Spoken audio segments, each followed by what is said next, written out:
Your Honor, I didn't even know I was pregnant until it was too late. And he acted like he'd never even touched me. With all due respect, I'm the one being lied on. This is a plot to ruin my career and possibly my life. 2 voices, 1 courtroom, 1 unborn child. What really happened between the young secretary and her charming, powerful boss? Now they must face each other and the truth in front of the law. Amira Benson, the accuser. The courtroom felt colder than I expected. Maybe it was the air conditioning, or maybe it was his silence. The man I used to admire, the one who used to smile at me in the office kitchen, was now staring past me like I was just another complaint in a long list of HR files. I stood up when my name was called. Amira Benson, 28, junior marketing assistant at Brightland Holdings. That's me, just a regular woman trying to build a career in the city until everything changed. I never thought I'd end up here in front of a judge talking about something so personal, so humiliating. But truth doesn't sit quietly forever. It started 6 months ago. I was new, I worked late a lot. Mr. Kane, David, often stayed late too. We talk sometimes, laugh. It felt innocent, until the company retreat. That night blurred my reality. We drank, we danced. Then I woke up the next morning, in his room. I don't remember saying yes. I don't even remember much past the 3rd drink. But I remember waking up and knowing something had changed between us. He acted normal, as if nothing had happened. But 2 months later, my stomach had started to swell and my period never came. That's when I knew. And that's when he ghosted me. I told him. I sent him a message first, then an email. No response. So yes, I filed a formal complaint, because silence doesn't erase guilt. And now, I want answers and justice. David Kane, the accused. I sat still while she spoke. Her voice didn't tremble. That impressed me. But also, it scared me. Because Amira Benson, whether she knows it or not, is mistaken. And this courtroom might just eat me alive if I don't speak up. David Kane, 35, regional manager of Brightland Holdings. That's me. I've worked hard to climb the ladder, from intern to executive. I didn't inherit this life, I earned it. And I'm not about to let one night of misunderstanding burn it all down. Let me be clear. Amira and I were close, but not inappropriate. She was talented and smart, and I mentored her. Maybe I flirted once or twice, but that's how office banter goes. That night at the retreat, yes, we drank, we partied, but we were both adults. I didn't force anything. If anything happened, it was consensual. And even that, I don't remember crossing any lines. The next thing I knew, she sends me a message claiming she's pregnant with my child. She accuses me of doing it without her consent. That's not just false, it's criminal. She's using my name, my position, my success. I've seen this before. A career-hungry employee spinning stories. But I never thought Amira would be that woman. I didn't reply to her messages, not because I was guilty, but because I didn't know what to say. And now, I'm here, accused of fathering a child I didn't ask for, in a way that sounds more like assault than anything resembling truth. So let the court hear us, all of us, because I'm ready to speak. Amira. The retreat was at this fancy estate in the mountains. Glass walls, marble floors, an open bar. It was the kind of place I'd only seen on Instagram.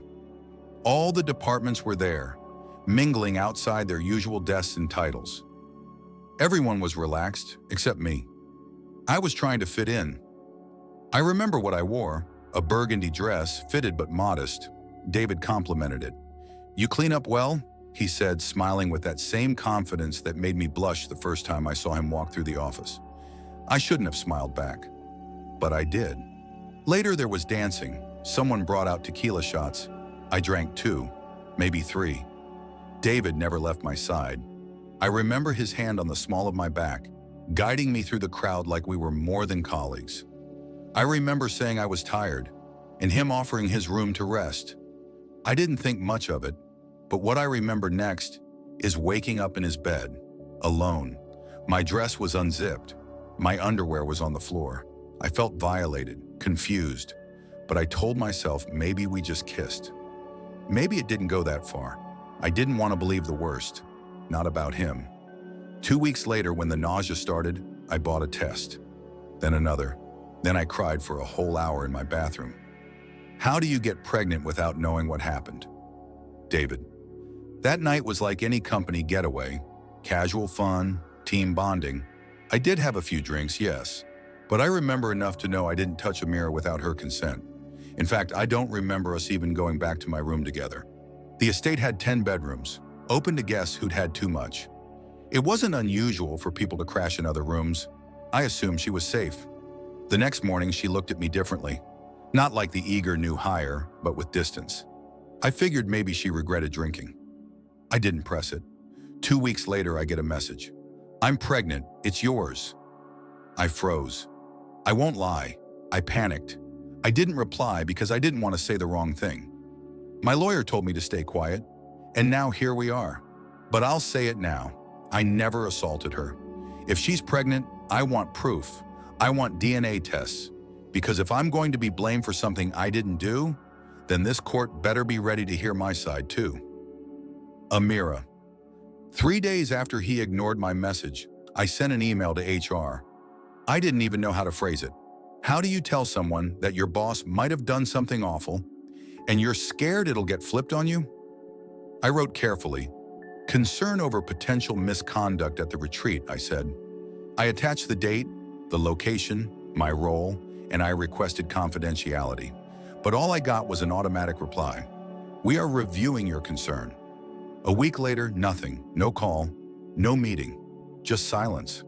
The same kind of silence David gave me. Like my voice didn't matter, but my body was changing. I was 5 weeks in by then, and every morning brought nausea, backaches, and panic. I started researching my rights, reading forums. Some women said I should go to the police. Others said I'd be labeled unstable. It's your word against a manager's. That hit hard, so I walked into HR's office in person. I closed the door behind me and said it. I believe my boss took advantage of me at the retreat. I think I was unconscious, and now I'm pregnant. The woman behind the desk blinked fast. She asked if I was sure. I said I wasn't, but that doesn't mean nothing happened. I wanted an investigation. I wanted them to check the cameras, ask questions, something. But they said there were no cameras in the guest rooms, that no one reported anything strange that night, that I didn't file a complaint immediately, which made it difficult to verify. HR didn't say it directly, but I heard it in their tone. Let it go, but I couldn't, not when I was carrying something I didn't ask for. David. I was called into HR 2 weeks later. They said it was a routine culture review regarding workplace dynamics. I wasn't even told Amira had filed a complaint. Just asked if anything unusual happened during the retreat. I said no, because that's what I believed. Then the HR director got specific. Did you have any interactions with junior staff in private settings? That's when my stomach turned. I knew they were talking about her, so I asked directly, did Amira file something? But they wouldn't confirm. I told them everything I could remember. Yes, we danced. Yes, we had drinks. No, I don't recall inviting her to my room, and if she ended up there, I wasn't in it when she did.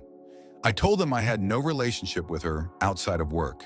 Nothing intimate, nothing inappropriate. I even asked them, do you have proof, footage, witnesses? They said no. That's when I realized this wasn't a real investigation. This was about protecting the company, and that means if things go south, I become the scapegoat. After that, I consulted a lawyer, not because I was guilty, but because I knew what was coming. If she went public or took legal action, I needed to be ready. And now here we are, in court, because Amira says I did something I don't remember doing and wouldn't do. Amira. The hardest part isn't just what I remember, it's what I don't. I've tried to piece it together so many times. I remember walking out to the patio with a drink in my hand. I remember David brushing my shoulder, leaning close to say something over the music. Then black, like someone turned the lights off in my mind. I woke up to morning sunlight, tangled in white sheets, and a piercing headache. My bra was undone. My legs ached. My phone had 5 missed calls from my roommate. I sat on the edge of the bed and stared at my reflection in the mirror. I looked violated. I remember whispering to myself, "What happened?" I asked him that too. The first message I sent was gentle.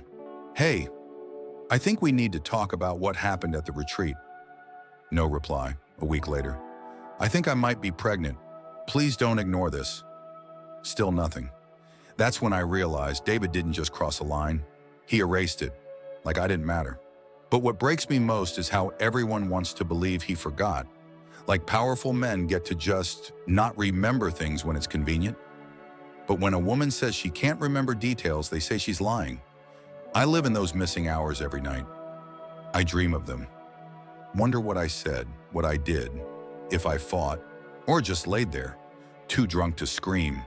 That's not something you forget, David. That's something you hide. David. She keeps talking about those missing hours. But what about my memory? Do people think I would risk my entire career, my reputation, for what? Some drunk encounter I can't even recall? I don't know what Amira thinks happened, but I swear I don't remember touching her. At all. I left the party around 2 a.m. I went to my room, passed out fully clothed. The next morning I went down for coffee and saw her sitting on the garden bench, staring into nothing. I thought maybe she had a rough night too. I said, "Morning." She nodded and walked away. No screaming, no accusations, not even awkwardness. You'd think if something terrible happened, she'd say something then. But she didn't. And now, months later, I'm being called a predator. My lawyer told me not to take the stand yet, but I want to, I need to, because this isn't just about my job anymore. It's about being branded a criminal for something I don't remember doing, and still believe I didn't do. If there was a mistake, then let's find out. DNA tests, phone logs, room key records, anything. But until then, this court needs to remember, accusation isn't guilt, and memory alone can't convict a man. Amira. They brought up DNA testing in court today. I wasn't surprised, my lawyer told me it would come. But hearing it out loud like a challenge to my truth made my skin crawl. David sat across from me with that same unreadable face. Like this wasn't his life on trial. Like I was the one who had something to prove. But fine, let them test. I already submitted my blood sample. I'm carrying this baby. I have nothing to hide. But the idea that we have to wait to confirm paternity before the case can even move forward? That stings. Because it feels like they don't believe me. That none of this matters unless he admits it or science confirms it. You know what hurts the most? I didn't come here for revenge. I came for recognition, for the truth to be named, for the court and him to acknowledge that what happened to me happened. But instead, I'm being examined like a liar, while he gets to play the composed executive with a perfect life and perfect lawyer. My baby is now evidence, a growing heartbeat turned into a court exhibit, and I sit here every morning, throwing up in the courthouse bathroom, then walking back into a room that questions whether I even deserve to be believed. David. I asked for the DNA test because that's the only fact we have right now. Emotions? Memory gaps? I won't survive this trial on that. I need science on my side. Because if the baby isn't mine, then this entire case folds, and my life returns to normal. But I also know something deeper. If the baby is mine, things get even messier. It won't prove I assaulted her, it'll just prove something happened. And I don't know what scares me more, being falsely accused or finding out I really did something that night without even realizing it. I'm not sleeping much these days. The internet has already picked up the case. My name is floating around. Some anonymous account tagged me in a thread. Treasure boss baby scandal. My inbox is flooded.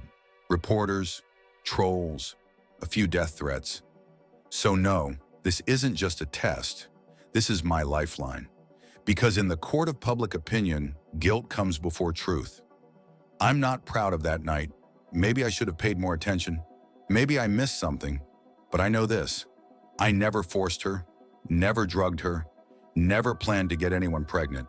So when the results come in, we'll see who's been hiding what. Amira. I tried going back to work for a week. Thought maybe I could pretend things were normal, that I wasn't the girl everyone whispered about. But the silence in the elevator said more than words. The way people glanced at my belly, then quickly away. The sudden end to lunch invitations. It was like I had a scarlet letter on my forehead, P for pregnant, or worse, L for liar. I overheard two coworkers in the break room whispering, "I heard she's setting him up, you know, for money." Another replied, "Why else would she wait so long to report it?" I dropped my coffee cup that day, didn't even pick it up, just walked out. The office used to be a dream. Now it feels like a war zone. And the man I'm at war with, he's still getting invited to upper management meetings. He still gets to laugh in the hallway and sip fancy espresso while I throw up in the women's bathroom. I asked HR for reassignment. They offered leave instead. That's code for go away quietly. But I won't. This isn't just about a baby. It's about truth.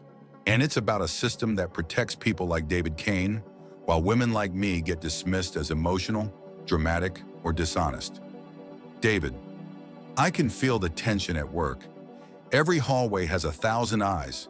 Every Slack message comes loaded with subtext. My assistant has stopped making small talk. My VP cancels meetings last minute. People act like I've got something contagious, some invisible disease called scandal. I told my team not to discuss the case. Let the court decide, I said, but people talk. They always do. Some believe I'm innocent, others, not so much. And I can't even defend myself without sounding guilty. Anything I say can be twisted, screenshotted, posted, so I stay quiet. But here's the truth, I miss the old office. The one where I mentored Amira, where we joked about bad coffee and tight deadlines. I genuinely liked her, not in some creepy boss way. I admired her ideas, her grit. That's why this whole thing feels like a betrayal wrapped in confusion. She says I ignored her messages. Maybe I did. But what if I responded and said the wrong thing? What if she twisted it? I was scared, not because I'm guilty, but because I know what a false narrative can do to a man, especially one with my title.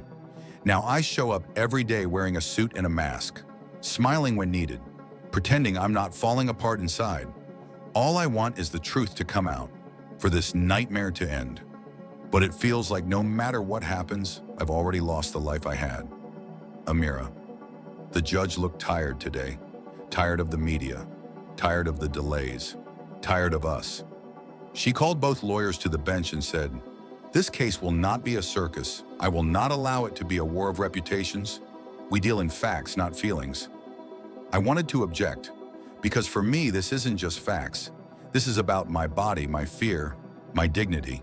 But my lawyer squeezed my hand under the table, a silent warning. So I sat there quietly watching David adjust his tie like none of this bothered him. Then came the shocker. The judge ordered a temporary gag order. No interviews, no social posts, no leaks. "Let this play out in this room, not online," she said. I agreed, but it still felt like my voice had been muzzled. Again. Meanwhile, David's team was already spinning stories behind the scenes. I know they were. I see the way some reporters smirk when I walk in. They think I'm just another woman trying to drag a man down. But they don't know the dreams I've had. Waking up gasping for air, seeing his face and not knowing if it was comfort or horror. They don't know what it's like to live in doubt, to carry a child you love, but also fear because of how it got there. David. The judge was right to step in. The noise around this case is drowning the truth.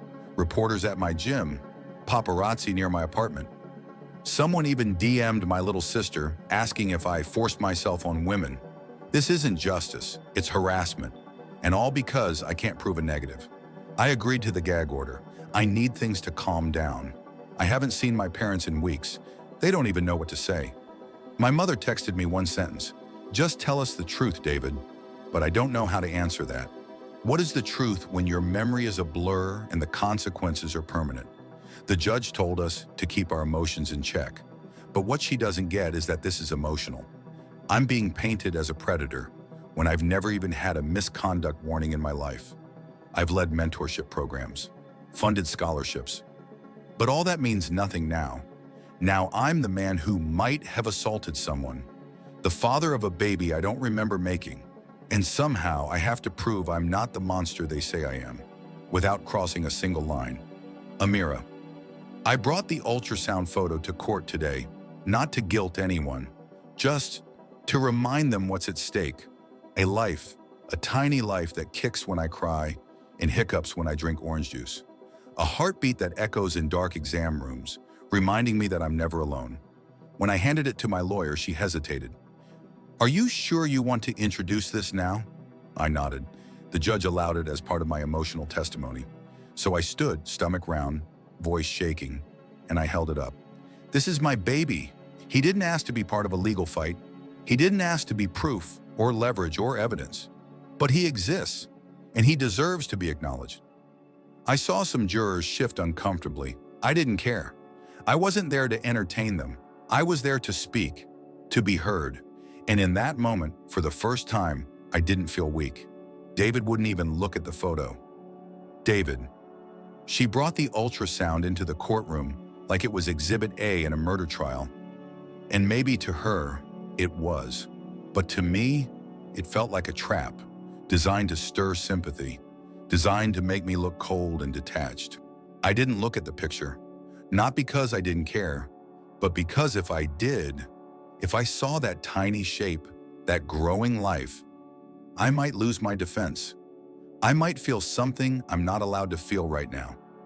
Not until the DNA comes back. Not until I know. But seeing her stand there, cradling her belly like armor, made something tighten in my chest. This woman who used to laugh at my stupid jokes in meetings. This woman who once asked me how to pitch better to clients. Now she looked like a stranger. She says, I don't care, but she's wrong. I care too much. I care about the truth, about my name, about that child if it's mine. But caring doesn't mean confessing to something you didn't do. And it doesn't mean crumbling just because the court of emotion wants you to. So no, I didn't look. Not yet. Amira. It came up during evidence review, something I hadn't even thought about. The hotel keycard logs from the company retreat. David's lawyer introduced them, smug as ever, like they just found their golden ticket to freedom. But when my attorney requested to see them in full, everything shifted. The logs showed that at 1:37 a.m., David Kane's keycard was used to open room 403, the same room I woke up in. He claimed he passed out alone, fully clothed. So why was his keycard the only one used to open the door? And why was it used again at 4:12 a.m.? My chest tightened when the evidence was read aloud. It confirmed what I already suspected, but couldn't prove. He was there. The judge asked if there were any witnesses. The hotel staff said most employees were asleep. There were no hallway cameras. Convenient. David's lawyer tried to spin it. Just because the card was used doesn't mean he was inside the room when she was. But how many coincidences are we supposed to swallow before someone calls it what it is? I sat in my chair, hands resting over my belly, thinking, even if he didn't force me, he knew. He knew something happened, and he stayed quiet. David. The keycard logs caught me off guard. I hadn't even looked into them. That night's still foggy, a kaleidoscope of voices and music and exhaustion. But yeah, I believe it. I must have used my card to open room 403. That doesn't mean I stayed there. It doesn't even mean she was there yet. I vaguely remember losing my hotel key around midnight, then getting a spare at the front desk. My name, my ID, it all checks out. But in a retreat like that, rooms were shared. People crashed where they could. Some folks even passed out in lounge chairs. So I told the truth in court. Yes, I may have opened that room, but I do not remember being inside with Amira. That's the most honest answer I have. Still, I saw how the jury reacted. They leaned forward, whispered. Some looked at me like I'd just confessed to murder. But is it a crime to forget, to black out, to not remember the thing that's destroying your life? All I want is clarity. But every time I think I have some footing, new evidence shakes the ground again. Amira, we faced each other directly for the first time today. No lawyers, no speeches, just court-mandated mediation. They made us sit across from each other with a moderator, neutral, soft-spoken, polite, as if kindness could untangle this mess. David wouldn't meet my eyes at first, but I did. I stared straight at him, daring him to say something real. And when he finally looked up, I said the words I had rehearsed over and over. "Did you know I was unconscious?" He blinked, jaw clenched, then quietly replied, "No." Just one word. No explanation, no apology, nothing. "Then why didn't you respond when I told you I was pregnant?" I asked. His voice cracked the slightest bit. "Because I panicked," he said. "Because I didn't want it to be true. Because I didn't know what the hell to say." I waited for more. I got silence. And in that silence, my stomach flipped. Not with nausea, but with rage. "You left me to carry this alone," I whispered. "And you still are." David. I didn't want that meeting, but the court insisted. "Face your accuser," they said. "It might help resolution." But nothing about this is resolvable. Not when we're dealing with memory gaps and accusations that could end my life as I know it. Amira looked tired, pale. There were bags under her eyes, but she held herself like a woman who refused to fall apart. I hated her a little in that moment, not because she was wrong, but because she might be right. When she asked me that question, if I knew she was unconscious, I couldn't lie. I didn't know. I don't know. And that terrifies me. What if I really did something without meaning to? What if my silence wasn't just cowardice, but complicity? But what am I supposed to say now? "Sorry won't fix this." "I didn't mean to," sounds like a joke. So I said nothing, and she looked at me like I was a ghost. The truth is, we're both haunted, and no matter how this case ends, we both lose something we'll never get back. Amira, I didn't know her name until the trial resumed that morning. "Your Honor," my lawyer said, "the prosecution would like to call a new witness, Janelle Cross, former administrative assistant at Brightland Holdings." I sat up straighter. I remember Janelle. She left a few months after the retreat. Quiet girl, sharp, observant. We weren't close, but I always had the sense she saw more than she let on. She took the stand, hands trembling slightly. Her voice cracked at first, but once she started speaking, it came out in steady waves. "I worked directly under Mr. Kane. I scheduled meetings, took notes, filed paperwork," she said. Then she glanced at me. "I also helped coordinate the hotel rooms for the company retreat." David's lawyer immediately objected. "Your Honor, this was not part of discovery. We request time to prepare." But the judge allowed it. "We'll hear what she has to say." Janelle continued.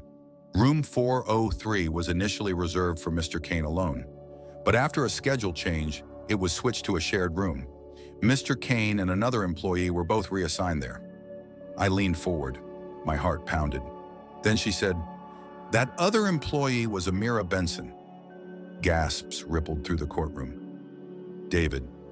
When I saw Janelle take the stand, I felt a chill. I hadn't seen her in months. She'd left abruptly, said she was moving cities. I never suspected she'd come back like this.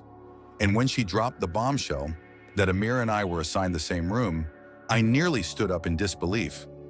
What? That had to be a mistake. I never shared rooms on retreats. I paid out of pocket to upgrade to singles. My assistant knew that. It was policy. My lawyer demanded the records, the hotel logs, the reservation emails. And sure enough, room 403 listed two names, David Kane and Amira Benson. Now the court was looking at me like I arranged it, like I planned some twisted setup. I leaned into my mic and said, "I didn't know that. I never agreed to share a room with her. That wasn't my doing." But Janelle wasn't done. She pulled out a printed email. "This is a request I received the week before the retreat," she said, "from David's work account. It reads, 'Move my room closer to marketing team members. Combine if needed.'" I froze. I don't remember sending that. I don't believe I sent that. My lawyer leaned into me and whispered, "If that's real, we've got a major problem." Amira. That email changed everything. For months, I thought I was going crazy. I kept asking myself, why would I be in his room? Why would he let me? But now it made sense. I didn't ask to be there. He arranged it, maybe casually, maybe without thinking it through. But the point is, he put us there, together, and now he's acting like he had no idea? He used to be my mentor. Now he's claiming amnesia while the paper trail screams intent. The judge requested handwriting samples. They'll test the authenticity of the email. But deep down, I don't need the confirmation. I already know the answer. When Janelle stepped down, I caught her eye. She gave me a tiny nod, a silent "I believe you." And in that moment, I didn't feel alone for the first time in weeks. This isn't just about a mistake anymore.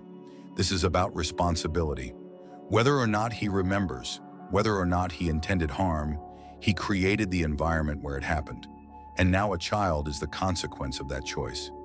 David. I don't remember writing that email. That phrase, "combine if needed," doesn't even sound like me. I don't combine rooms. I'm a private person, always have been. My lawyer's filing for a forensic investigation. We'll trace the email metadata, IP address, timestamp. Because either someone forged that, or I was careless in a way I never realized. But in the courtroom, perception is already shifting. People see patterns where there may be none. And Janelle, I don't know why she came forward now. Maybe guilt, maybe pressure. But she's twisted the narrative. Now it's not just boss and assistant had a drunken night. Now it's boss might have orchestrated the whole thing. I'm spiraling. I'm angry. I'm confused. And I'm terrified. Because I might not be the monster Amira says I am. But I might have been the man who opened the door for something terrible to happen. And I'm not sure which version of me is worse. Amira. The envelope was small, white, ordinary. But it may as well have been a lightning bolt wrapped in paper. The bailiff handed it to the judge like it held the future of the world. And in a way, it did. My world. My baby's world. His name. His bloodline. The courtroom was dead silent. You could hear someone breathing 2 rows back. The judge opened it slowly, like she was afraid of what the truth might say. After a certified lab review, she began, the DNA sample provided by the plaintiff, Amira Benson, and the sample requested from the defendant, Mr. David Kane, have been cross-examined. I gripped the armrest of my chair so tight my knuckles turned white. My lawyer was whispering a prayer, or maybe just breathing too fast. And the results confirm with 99.98% probability that Mr. Kane is the biological father of Ms. Benson's unborn child. Boom. You'd think I would cry or yell, but I just sat there, stunned. My body froze, but my soul wanted to explode. I knew it. I always knew it. But hearing it out loud was like having reality tattooed on my skin. I turned to look at him, and he was already looking at me. But he didn't look surprised. He looked defeated. David. I already knew what the paper would say. Somehow I felt it in my gut before the results were even back. I don't remember that night, not clearly, but when I started to put the pieces together, the room assignment, the keycard logs, her absence from the party after midnight, it all made sense. I am the father. And I didn't deny it. I didn't shout or curse or shake my head. I just exhaled. Because now, it's no longer a maybe, it's a fact. But this changes everything. It doesn't prove I assaulted her. It doesn't prove I was malicious. But it does prove I was there, that my body made something I can't undo. I looked at Amira, and for the first time since this trial began, I didn't see an accuser. I saw a woman carrying a piece of me. I wanted to say something. I'm sorry. Let's talk. Anything. But the words stuck to my throat like broken glass, because she didn't need my apology. She needed the truth months ago. Amira. After the DNA bombshell, my lawyer turned her attention to a bigger target, Brightland Holdings. This company had a duty of care, she said firmly. They facilitated the retreat. They assigned the rooms. They ignored the complaint. They created the setting and then buried the aftermath. And she was right.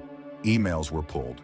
It turns out HR received my complaint and flagged it for escalation, but nothing ever happened. A senior executive marked it sensitive and let it sit idle. They were protecting the brand, not the people. Worse, several former female employees were quietly paid severance over unspecified grievances. 3 of them were interns. 1 even filed a complaint that mysteriously disappeared from records. They created a culture of silence, one where powerful men could flirt, suggest, lean too close. and no one blinked. The courtroom shifted its attention now, not just on David, but on them. The system that allowed it, that enabled it, that dismissed women like me until we made too much noise to ignore. And suddenly, this wasn't just my case. It was a warning. David. I knew my name was on the line, but I didn't realize the company might go down with me. As Amira's team read out internal memos, NDA summaries, hush emails, I started to sweat. Not because I sent them, but because I never saw them. How many other whispers did HR hide from me? How many people were they protecting me from? What if I was never the golden boy? What if I was just another asset they were willing to discard when things got messy? And then came the final dagger. A resignation letter from an intern 5 years ago. She accused a manager of inappropriate touching, but the manager still works there. I even played tennis with him 2 weeks ago. It hit me like a truck. I wasn't the only one being protected. Brightland had a pattern, and that pattern made my mistake seem inevitable. Even if I didn't mean to hurt Amira, the place we worked helped me do it. Amira. The courtroom was recessed for the day, but I didn't leave immediately. I sat on the bench in the hallway, my coat draped over my belly, waiting for my Uber to arrive. Then I heard his voice behind me. Amira, can we talk? I turned slowly. David Kane, the man who'd haunted my nights for months, was standing there. Tie loosened, eyes bloodshot, voice lower than usual. What do you want? I asked. He stepped closer, but not too close. He looked smaller, or maybe I had just grown stronger. I owe you more than silence, he said. More than this disaster. I raised an eyebrow. You think I went through all this for an apology? No, he replied, but I need to give it anyway. For what I didn't do, for what I failed to see, for acting like it wasn't my problem when it became our reality. There was a pause, a long one. One of those silences that stretch across time, like a thread being pulled tight. I don't know if I assaulted you, he finally said, but I believe you didn't want this, and I believe I made choices that put you in harm's way. That was the closest he'd come to admitting it. Not guilt, but accountability, and strangely, it didn't make me cry. I'm raising this baby with or without you, I told him, but don't confuse regret with responsibility. You don't get points for showing up late. David. I didn't expect forgiveness. I just wanted to be honest for once. I stood in front of Amira and told her the truth I'd buried under strategy, lawyers, and PR advisors. I told her I had been selfish. I told her that no matter what happened that night, whether it was a blackout or a drunken decision, I should have faced it with her. But when I saw her eyes, I knew. It was too late for clean resolutions. She wasn't looking at me as her former boss anymore. She was looking at me as the man who broke her trust and expected to glue it back together with words. And I couldn't blame her. Some things can't be undone. Some damage doesn't show up in bruises or court filings. It shows up in who a person becomes after you fail them. So I just nodded and said the only words I could manage. I'll do what's right for the baby. I promise. She didn't smile, but she didn't walk away either. And in that moment, I realized this story was never about being innocent. It was about being better and being too late. Amira. The courtroom was full again. Final statements had been made, evidence reviewed. The jury filed back in with tired faces and serious eyes. I wasn't shaking anymore. Maybe it was the baby, or maybe I had finally passed the storm. Whatever the verdict was, I knew my truth, and that would never be erased. The judge asked the foreperson to rise. In the matter of Benson versus Kane, regarding the allegations of non-consensual sexual misconduct resulting in pregnancy, we, the jury, find the defendant. My heart stopped. Not guilty on the charge of sexual assault. The air left my lungs, not because I was surprised, but because I knew what came next. The foreperson continued. However, we find the defendant liable for workplace negligence and misconduct resulting in an unsafe professional environment with aggravating emotional consequences. Civil damages awarded to the plaintiff in the amount of $1.3 million. There it was, not everything I wanted, but something. A recognition that I wasn't crazy, that this wasn't just office drama, that what happened to me was real and costly and should never have happened. The room was still. Then the judge said the final words I'll never forget. This case reflects the consequences of blurred power, institutional silence, and delayed accountability. Let this serve as a reminder. David. I wasn't surprised by the verdict. Criminally, I walked away. But my name, it's not coming back clean. I've lost my job, my reputation, my safety net of blind trust. And part of me thinks, maybe I deserve that. I didn't hurt her with my hands, but I hurt her with my choices, my silence, my retreat. $1.3 million? That's a number, but the cost is bigger than that, because now I'll carry the weight of being the man who didn't check, didn't stop to think that proximity and power can cause pain, even without intent. They say justice isn't perfect, but today justice looked me in the eye and didn't blink. Amira, I left the courthouse through the back door, but it didn't matter. Reporters were everywhere, microphones like spears, cameras flashing like lightning. Miss Benson, do you feel vindicated? Are you happy with the verdict? Do you still believe David Kane assaulted you? I kept walking. My lawyer said, no comment. I said nothing at all. I didn't need to. My swollen belly said everything, but the media didn't care about the truth. They wanted a headline. And in the hours that followed, they got one. Not guilty, but not innocent. CEO loses millions in secret pregnancy lawsuit. Boss baby verdict rocks corporate culture. Amira Benson, the whistleblower mom. I didn't ask to be a face for survivors. I didn't ask to be a symbol. I just wanted to be believed. But now I was viral. My inbox was flooded. Hate, love, offers for interviews. A streaming service even asked about documentary rights. I turned them all down, for now. Because before I'm anyone else's story, I'm a mother. And my first priority is this child. Even if the world still argues about what happened, I know what I lived through, and no verdict will ever change that. David. I was told to lay low. Don't make any statements, my lawyer said. Let this pass. But the media didn't wait. They dragged me anyway. Headlines called me disgraced. Social media made memes out of my face. One tweet read, if silence had a face, it'd be David Kane. It had 300,000 likes. Sponsors pulled out. My email was shut down. The board called and told me to resign voluntarily. So I did. In the press release, they called it a leadership transition. In reality, it was exile. And I get it. No one wants their brand tied to scandal, even if the court said I wasn't guilty of the worst accusation. But guilt isn't the only thing that kills careers. Now I'm the guy who lost his job to a pregnancy he didn't claim until DNA forced him to. The man who shared a room with a subordinate and didn't ask if she was okay the next morning. I thought silence would protect me. Turns out, it destroyed me. Amira. He sent a crib to my apartment, delivered and assembled, soft gray with pale blue sheets, a note attached in his handwriting. For the days I wasn't there, I'm ready to be here now.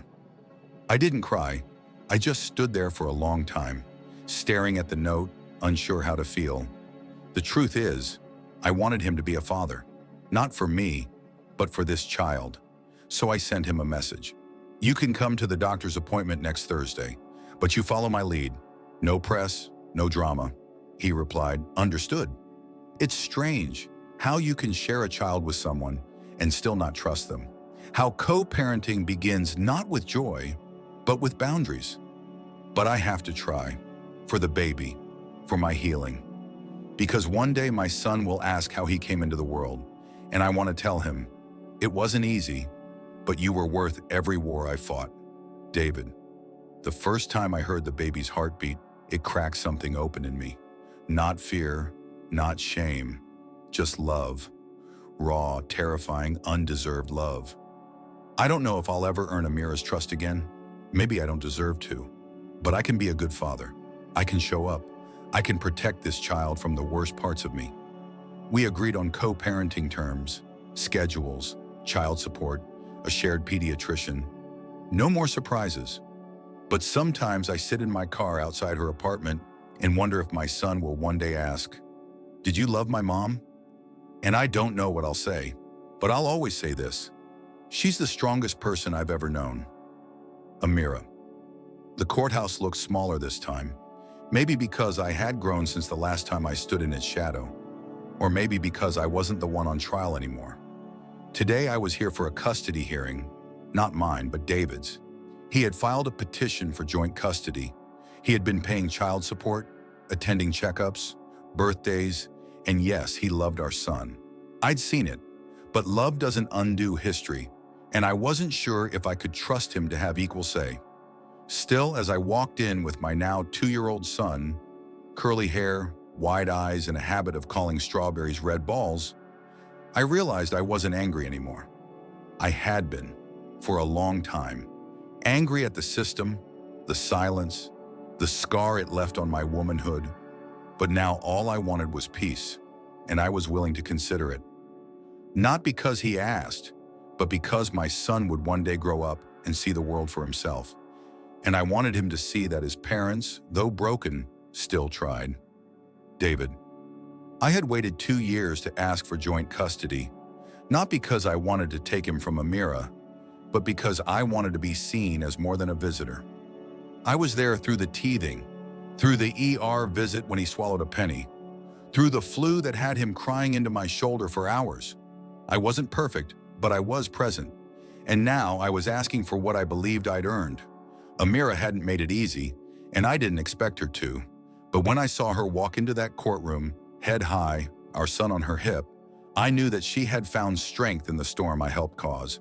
The judge reviewed my record, community service, parenting classes. My new job, nothing glamorous, just regional sales in a smaller firm. He asked Amira if she had anything to add. She stood up, took a breath and said, "He's a better father than I thought he'd be, but I still need to protect my son. I'm willing to try joint custody on a 90-day trial." That's all I needed, a chance. Amira.